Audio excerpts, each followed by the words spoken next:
Hello po, good evening. Ito po yung yung kwarto ko. Yan po, maliit lang.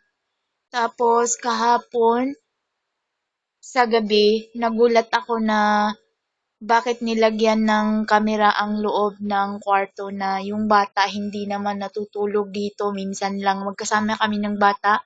Diyan ako sa itaas. Ito po yung kwarto ng bata na nasa baba. Tapos yung bata minsan lang matulog dito sa kwarto. Doon na sa nanay niya o di kaya sa sala sa tatay niya. Tapos, yan, nagulat ako, yan po, kamera yan, yung sumisidlak. Nagulat ako kahapon, April 9, 2015, yan, nilagay ng amo ko. Yung tanong ko lang, bakit niya nilagyan ng camera, eto, nilagyan niya yung camera ng kwarto ko. Saan na po yung privacy ko dito? Yun lang po. Gusto ko pong umalis dito at maghanap ng ibang amo kasi yung amo ko napakamitikulosa niya.